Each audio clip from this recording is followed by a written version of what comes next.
Hey everyone, Nick the Comic Nerd. I'm here doing Nick's Nerd Word. Unfortunately, I am not doing it live, which is upsetting to me because I typically have a decent amount of people in the chat. Like a lot of you guys, like TM Nerdy, Dave Collects, Spine Ticks, Brian, TJ, Flash by Night, sometimes Shop for Comics, Daniel from Chop and Job 2013. People jump in here during this show, and I love it, to be honest. I love the interaction. It makes the show go on, and we talk about the comics I've read and how they relate to other things in pop culture. But I am unfortunately shooting this on Saturday afternoon because I'm going to work from 3 p.m. to 7 a.m. Sunday, and then I've got to roll back into the same exact shift Sunday. So I'm doing this. I hope you take some time to watch. I will try not to make it super long. I did read a great amount of content. We were also going to break down Brandon Ingram from Dismay Comics. I read his books, which were incredible. We're going to break those down first. This is going to be a spoiler show. So if I show a book that you haven't read or you don't want to hear about yet, just mute me for a few minutes until you see me hold up the next book. But yeah, I'm going to dive right into this. Like I said, I don't want to take up too much of your time since I'm not live. Again, it sucks not being live, but I'll be back next week for a live video. And I appreciate everybody who checks this out. I appreciate all you guys who hang out in the chat. Honestly, it's been amazing. The channel has been getting so much support. I love it. Shooting 4 videos feels like a lot for me, but it's honestly so worth it seeing all the reactions and everything I get from you guys. So you guys make it worth it, and I greatly appreciate you for it. We're going to start. Now I'm going to start with the books from Dismay Comics. This is Dismay Avenue, written by Brandon Ingram. So this was 4 different stories. Great cover too, and each little band-aid on her face is a title of the show of the issue that was in here. So there was Tolls the Bells, Raw Horror, Destination, and Acolyte. All great stories. In all honesty, you guys, another great thing about this, and this is going to sound silly, these were all incredible. So is the next I'm going to show you by him. The paper quality is incredible. Like, I'm literally flipping through this, and it feels so good to hold this and just slide the pages over. Like, it's incredible, as silly as that sounds, but it was fun. It was fun to just hold and read. So we'll get started. So these are all horror stories, and they're freaky. Like, while you're reading it, you're kind of wondering, like, what's going to happen? Where's this going to go? Is it going to be resigned? Because a lot of the time, some horror stories end on cliffhangers. Like you've seen the movies, it's the same concept. So my favorite in here was the first one, Tolls the Bells. So it was about a student in a school who was talking during class about his birthday party coming up and how he wanted to make it a Star Wars themed birthday party. Unfortunately, his friend kept bugging him and saying, like, oh, somebody's got it. They were talking about making it from Revenge of the Sith. And they were talking about how, oh my God, The Empire Strikes Back, Revenge of the Sith. The Empire Strikes Back, and somebody needed to be Palpatine, and nobody cared to be Palpatine because he was the older guy. So him and his friend were talking in the middle of class during a movie, and his teacher finally called the student out whose birthday it was going to be and be like, stay after class for a minute. And she made him write on the board 50 times, like, I will not speak out during class, or I will not disrupt class, something like that. And she told him, write it out 50 times. And then the teacher walked out of the room for a few minutes. This was after school had ended, and he had to go to the bathroom. He goes to the bathroom. First he shouts out to the teacher, like, hey, Mrs. So-and-so, I'm going to go use the bathroom. She doesn't answer. So he's like, I'm just going. Goes to use the bathroom, and that's where it all takes off. He's standing at the urinal, and all of a sudden, like, you see something in the shadow behind him. The lights flicker off, and he's yelling, get off of me, get off of me, and he's screaming for the teacher. And the teacher does not come. And he starts booking down the hallway and everything, and you end up seeing the actual monster himself, which is on the poster you get with Dismay Avenue stuff if you order it through the Kickstarter. And it was incredible. It was terrifying because you were like, what's happening to this kid in the dark? And then the lights come on and you see him, and then you see the monster, and you're like, damn. And this is the one that looks a lot like an anime drawing. It was so good. This was drawn by Gaetano Matruglio.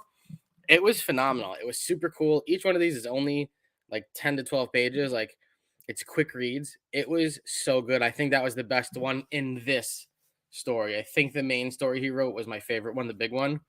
Then there was a story called Raw Horror. That one was really dark. There wasn't a lot of writing, but that was drawn by Jade Sky, who also drew the next book, which is called Program. And that was really good too. It was about two people and a birthday party and how it seemed like an empty house and they were supposed to be somewhere for that person's birthday, and it just never, I don't know, it didn't come to true fruition, but it was still good. Brandon wrote all these. And then there was Destination. Destination was not only creepy as hell, but like, again, it was another story about a kid. And I think that makes it so much scarier because this girl and her mom go into this like thrift shop and she has to, um, her name is Jada. Her mom needs something for sewing. And the owner is like, yeah, sure, follow me. And she tells her daughter, like, oh, just go look around for a few minutes. And she finds this triangle, like the instrument, and she takes it and she pings it. And she gets thrown into another place. Like she's no longer in the thrift shop. She's somewhere else. And she's freaked out because she's like, what the hell? And she sees somebody there and they start talking to her. And she's like, no, I don't want to do this. And she realizes after a couple moments, like, oh, if I ping the bell, maybe I'll go back. Pings the bell again. She doesn't go back. She ends up going to where like this old lady is, and she seems like a nice old lady. And then she stands up and she's like actually created into a tree. This one was drawn by, Federico Guillen. But again, a really good read, a really creepy read. And at one point, she just starts screaming for her mom. Like you just keep seeing her yell, "Mommy, mommy," and that always panics me, because like in any kind of movie where like a kid is alone and they start doing that, you're just like you feel bad on top of feeling scared for them. And I think that's kind of more of the thing that makes it a thriller and more fearful for us is you like wonder how it's going to end. And then she eventually is back in her mom's arms, but you get the idea that maybe she had like a seizure or something, or she goes into these spells or something, and it was just really, really freaky, but it was so, so good. And last up we had Acolyte, drawn by Helen Bolton, written by Brandon Ingram, which was really cool. It was kind of like a mix of Charlie Brown meets almost like Garfield drawings. Like it was really, really cool, to be honest. I really enjoyed it. It was like Dr. Seuss, like actually, even better reason. It's like Dr. Seuss artwork. And it was so good. And it was just about this guy who was just a happy-go-lucky person. And he like kind of creeps around and does all this stuff. And you eventually find out like he goes and he throws on this cloak and he is like in this place that looks like a cult. And it was freaky as hell because one, it's really cool, like almost like not childish, but like cartoony drawing. But the whole time you're like, this is freaky because he's just this happy-go-lucky person who is like, oh, I'll bring you a cup of coffee. His boss is a total jerk to him, and he just doesn't care, and he just keeps rolling with the punches and everything. And at the end of it, you kind of realize like somebody else, possibly at work, gets involved with the cult, and that's kind of where it all goes down. And check it out, read it to see. It's so good, to be honest. Like I just highly recommend it for everybody. Super creepy. Tolls the Bells was great. Tolls the Bells kicked this off so well that I was like, I have to finish this whole thing. And I finished it within 20 minutes because I was like, this was just so, so, so good. But yeah, so definitely take the time if you can. And next we're going to dive into, which is probably my read of the week, to be honest, you guys, in all honesty, is going to be from Brandon Ingram and Jade Sky. Dismay Avenue presents Program.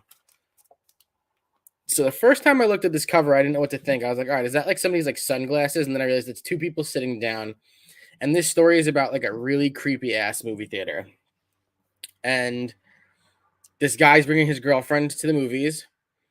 And they walk in, and there's nobody in the neighborhood. It's super weird. It's in like it looks like a city area, but there's nobody around. They walk in, and there are these two girls, like the two girls from The Shining. And it's almost like they're programmed to say what they're supposed to. So like, hi, welcome to so-and-so, whatever. How can we help you? And they're like, oh, can we go see this movie? And they both say like, oh, we heard that was a good movie. And the guy's like, yeah, I really hope so. And it was creepy. And they're like, can we get you anything else? And they order soda and whatever. And then they end up going to the movie and they go and sit down at the movie and they realize like it's been on this screen for what could be a trailer. And apparently it was playing some music, like some creepy music. And it's just like there's like a little signet on the screen and you don't really know what it is. And there are some numbers on there too. They end up, after a few minutes, realizing that the screen hasn't changed and that the trailer has probably played itself and the music to it has started over a few times. So now the boyfriend is like, I'm going to go. The boyfriend's name is Ben. The girlfriend's name is Mia. Ben is like, I'm going to go let them know that this didn't start in theater 3. He goes out. The girls who already saw him and gave him the tickets and his candy and his soda were like, the same thing. Hi, how can we help you? And he's like, oh, yeah, hey, in theater 3. And they kind of interrupt him. And they're like, yeah, we heard that's a good movie. And he's like, well, it's not working. And then he finally kind of walks away because they just repeated themselves a few times again. And he goes and he sits down, and Mia is gone. And he's like yelling for her name. He's like, haha, very funny. Like, where did you go? Where are you hiding?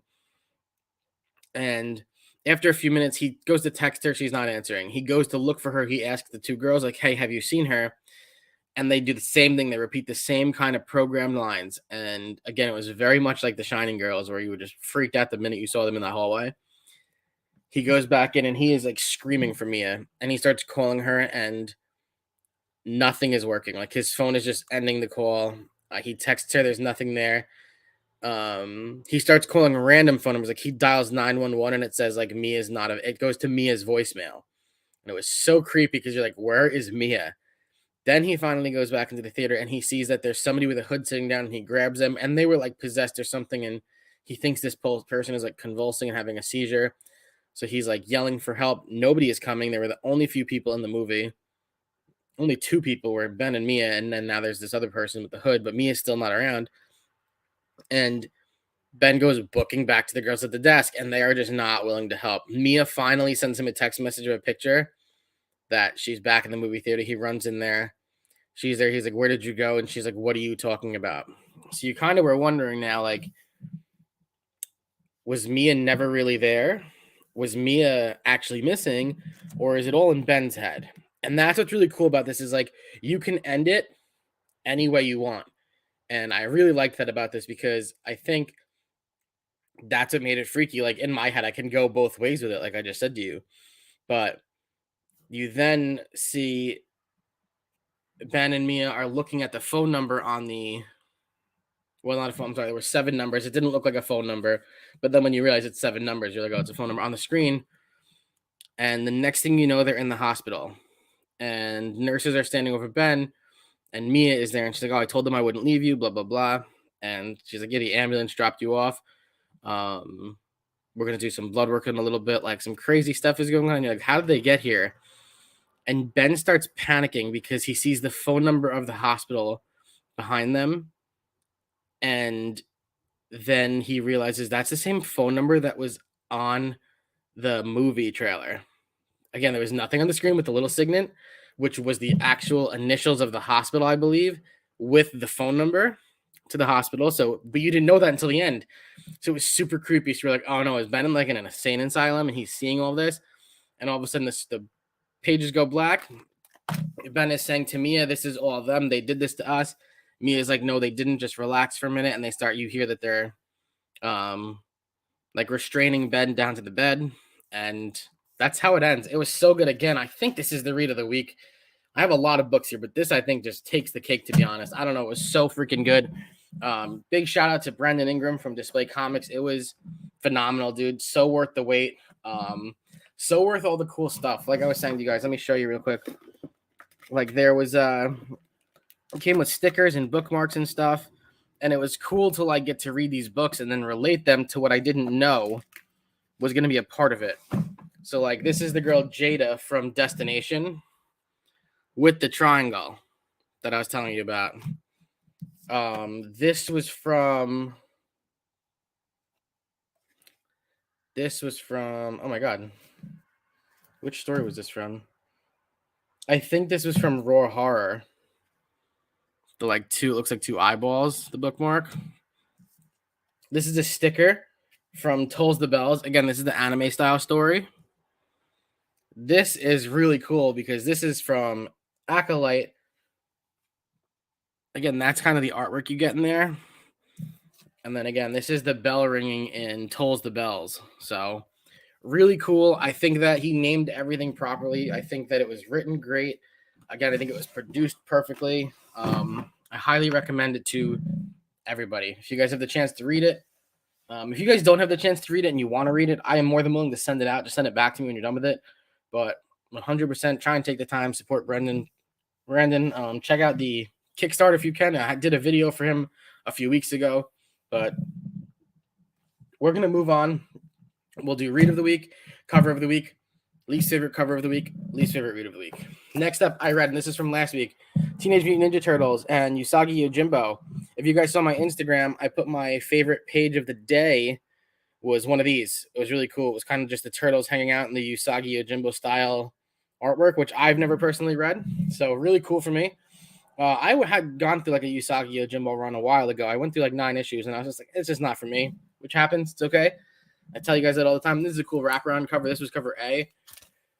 Basically, in the Usagi Yojimbo universe, they're like getting ready for battle. And then in the TMNT universe, they're trying to figure out how a robot came from the past or the future. And they're like, well, we need to get them back. And Donatello figures out how to use like this machine, and the turtles pull themselves into it, and they end up in the universe of Usagi Yojimbo. So I thought this was going to be a one-shot. It's going to be a little bit of a run. I'm going to read issue number 2 and see how that goes. I thought it was really cool to read. A lot of fun. Artwork is great on both ends. Definitely recommend. Then this is super old. This is from like November. I finally read issue number 1 of Planet Hulk Worldbreaker. I actually enjoyed this. I liked this more than what Hulk is doing right now. So basically, Banner is the Sakaar, which is like the leader and the world breaker. That's what they call him. And Amadeus Cho, they call the grandpa, runs into this girl who's looking for her brother, and she's a Hulkling, and she knows who he is, and he explains to her, like, I'm not that guy anymore, this and that, and he's like, all right, I'll help you find your brother. And they don't make it very, very far before they get attacked by these robots who are actually the Sentinels from X-Men, which was super cool for a crossover. And they're using gamma blasters, or gamma reflectors, so the Hulks can't exactly transform. And really well done. Excited for issue number 2.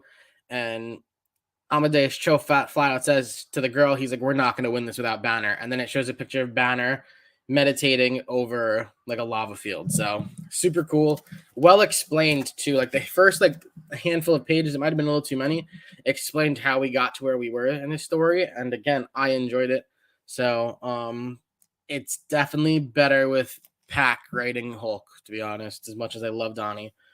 Next up, I read all the DC annuals that I had to from last year. So Batgirls, so good. I cannot say enough about Batgirls, the 2022 annual. I know I'm behind you guys. So Steph and Cass actually end up switching bodies here. They find a coin, or this girl gives them a coin for saving a cat out of a tree because they've been bored and they've been kind of like hot girl summering it still. And they flip bodies. So they're each other, and Cassandra is with her mom, and she doesn't want to be. Her mom is kind of like, I think her mom is going to end up being like, not Talia al Ghul, but she's some kind of assassin. And all of a sudden, Steph gets kidnapped, and you find out it's her dad. But again, they're in each other's opposite bodies, so it's super weird that like Steph is dealing with Cass's mom as Cass, and Cass is dealing with Steph's dad as Steph. Very good. Very excited to see where this leads with Batgirls. This is a big reason, besides the one stupid story I read, I'm going to blow up on somebody again, that the DC annuals are great and actually like count towards runs because it leads you to what's next. I think a lot of the time annuals come out and they're just individual stories like this one, and this one stunk. This is probably going to take my least favorite read of the week, and that goes to you, Ramvi, however you want to say it, man. The 2022 Detective Comics annual. This was not good. This was not good at all. The whole thing is like a medieval ancient times thing, and it's just way too drawn out for a longer issue. It almost felt like a mix of, what was that story we read in high school where the people in like Massachusetts were witches and stuff, and they got like put at the stake and all that stuff. I can't remember what it's called, the Salem witch trials. It felt very much like that, but it felt like he tried to make this like a Game of Thrones slash Nottingham style of writing, and it sucked. He did not land it.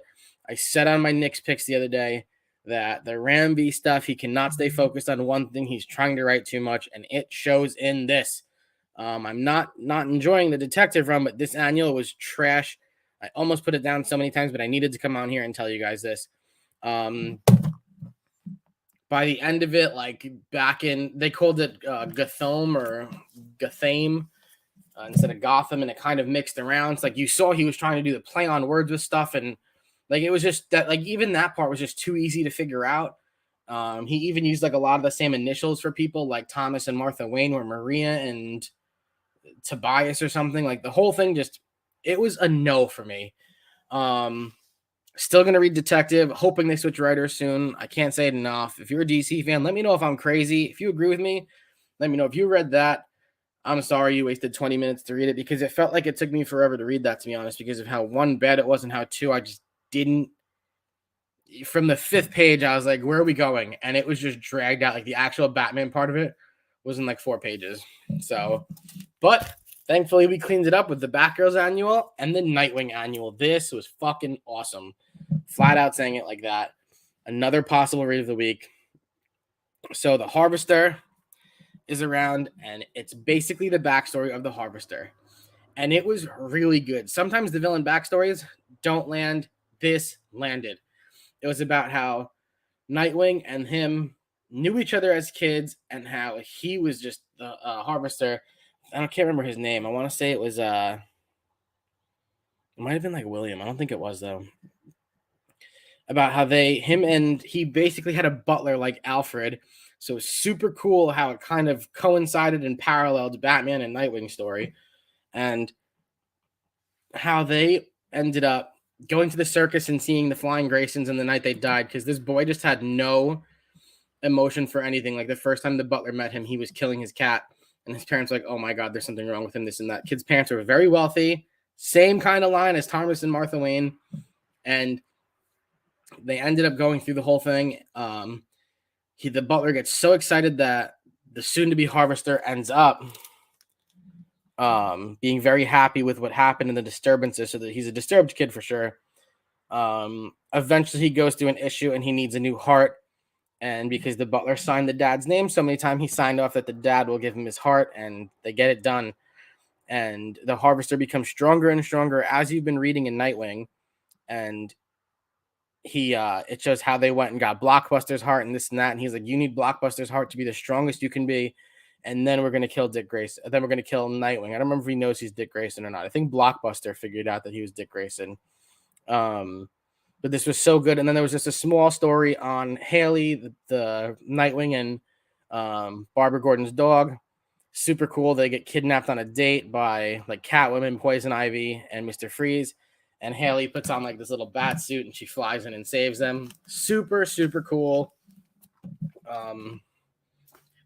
Nightwing is just killing it. DC, even though this sucked, this Detective Comics, DC killing it right now. Very, very pleased with everything they're doing. Next up, we have Strange number 8.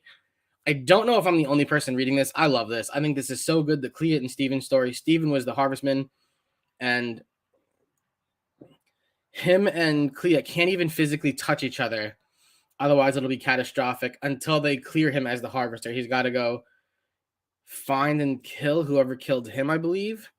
And he's working with Wand, Agent Peters and Wand, who was kind of like I don't know if you want to call it like a strike force or like a shield kind of thing. And it's a little bit of a drag, that part, because when Steven and Clea are on the pages, you're reading, and when Bats is on the pages, you're reading. But once everybody else is on the pages, you're kind of like, let's get to the story here. But it's good.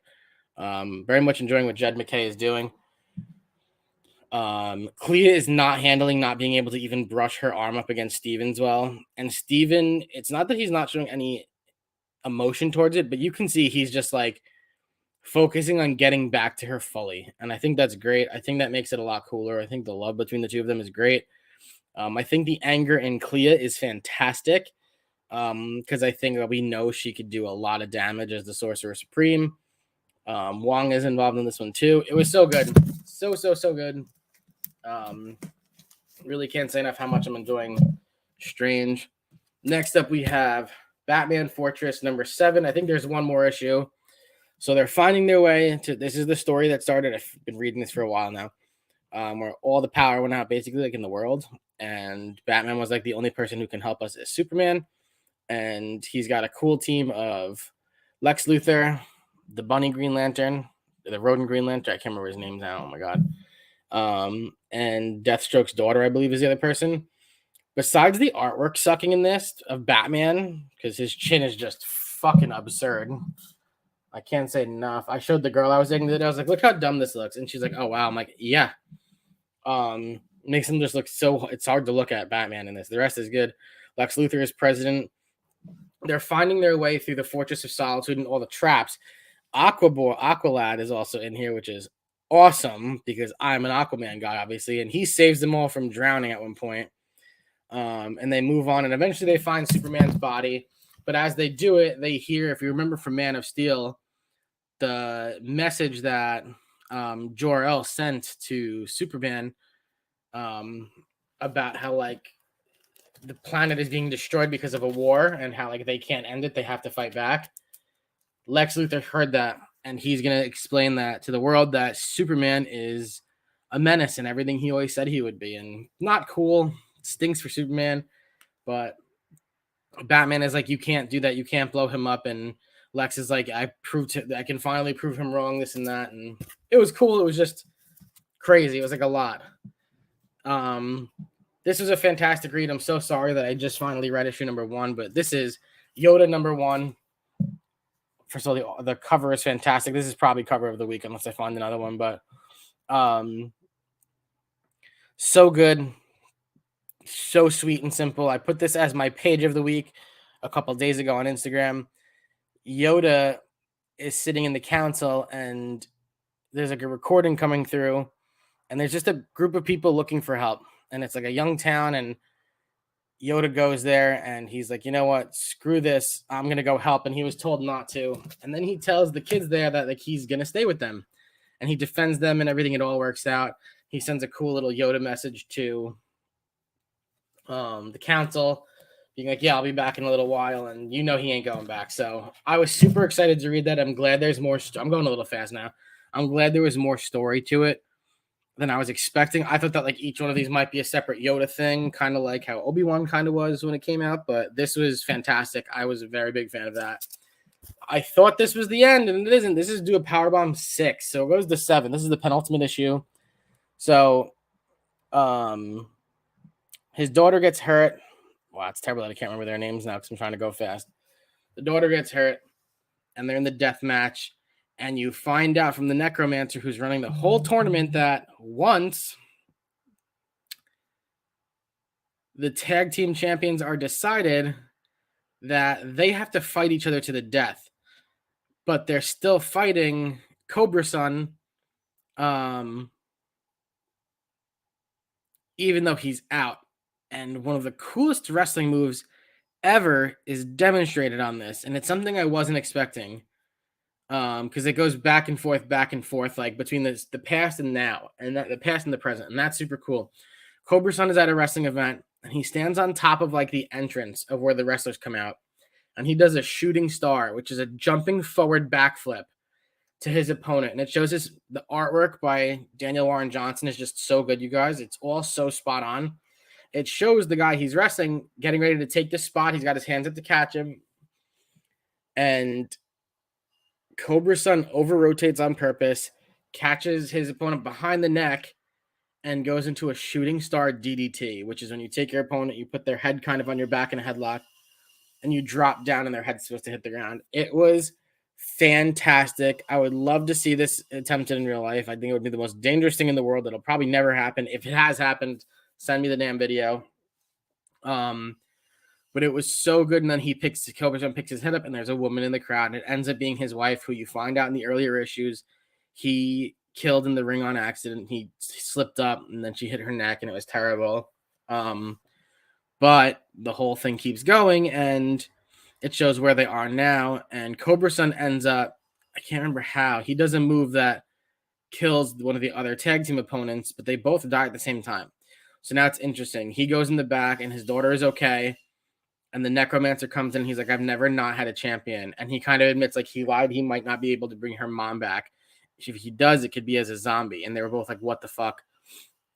He's like, I have one more opponent for you, the biggest wrestler of all. And they have to go into the final issue. They're going to rescue God, which is really weird. Like, yeah, I just said that they have to rescue God.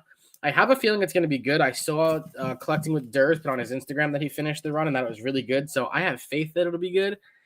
I'm just hoping for a really good finish from what we saw from the penultimate issue, because I think those final few pages were just weird. Like, God looks like this big giant wrestler in a big ring, like Heaven's Ring or Heaven's Gate it was called. Like, cool little play on words and stuff, but we'll see how it goes. I got faith in Daniel Warren Johnson to the max. So next up we have 2 more and then I'm done, guys. I appreciate you guys hanging out. I didn't expect to go. I'm probably gonna end up at like 40 minutes. I appreciate you guys hanging out and checking it out. Put it on times and a half to rewatch it if you want. I should have said that at the start, but Codename Ric Flair. This is cool. This is a one-shot.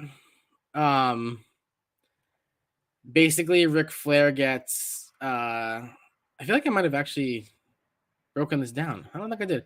Ric Flair basically gets the super serum that Captain America gets, and becomes this whole big to-do. And he's himself. He's still the wrestler in the ring and everything, but he also works for the CIA. And he goes to this person's house who's like a super fan, and they've got like they're smuggling. I don't remember what it is, but they're like, yeah, you're going to go there and try and sell your toy line. And he walks in and the guy has like one of the robes from the first matches that Ric Flair ever wore. And he's like, oh yeah, that looks familiar. And this was a lot of fun. It was a silly read. It was a quick read. Super cool. It's cool to see the wrestling stories. It's cool to see like old school Ric Flair on the cover. The artwork was good throughout. They do the woo and everything. Like it was all really good. Corny little fun story to read.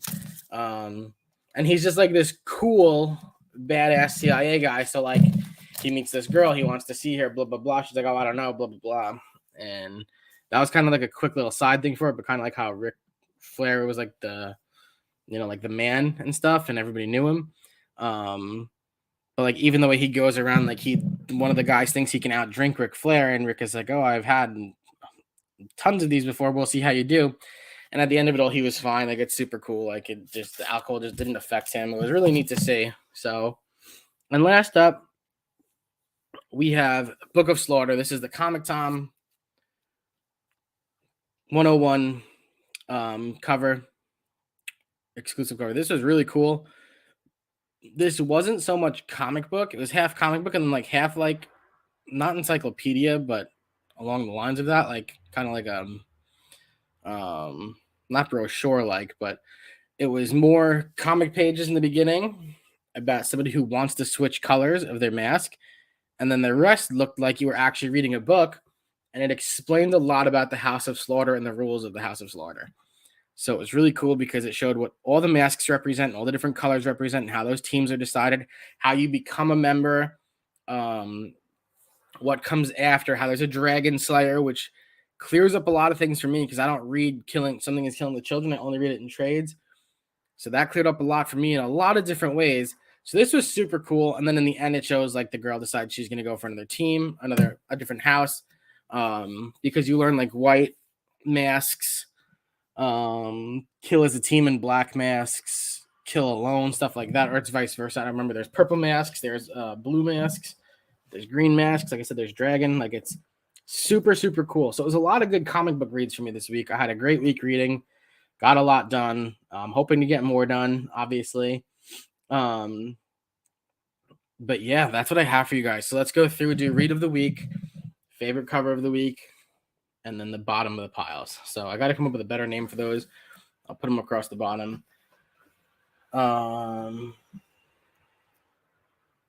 This is read of the week. Keep that to the side.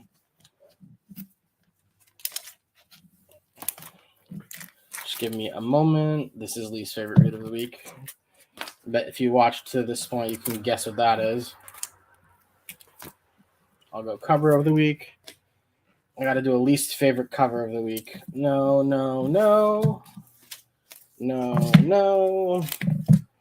No. I don't love this cover. All right.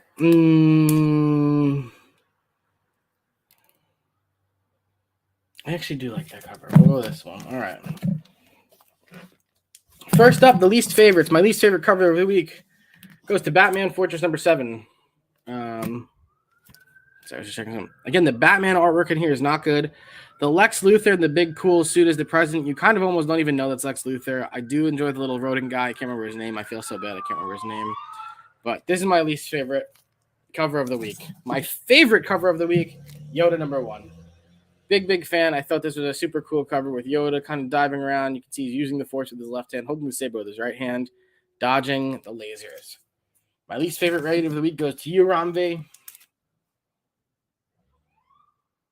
I'm not explaining it again. That was terrible. That was very terrible. Read of the week, Brendan Ingram, Dismay Comics program. Check it out, guys. Check it out. If you want to read it, I will 1,000% send it to you so you can check out Brandon on the Kickstarter, Dismay Comics on Instagram. Check it all out. I think he's got the YouTube channel up. Check it all out. So worth it. The cool stuff you get with it is awesome. I'm going to put some of it in some of my giveaways, but be sure to hang out and check out Brendan.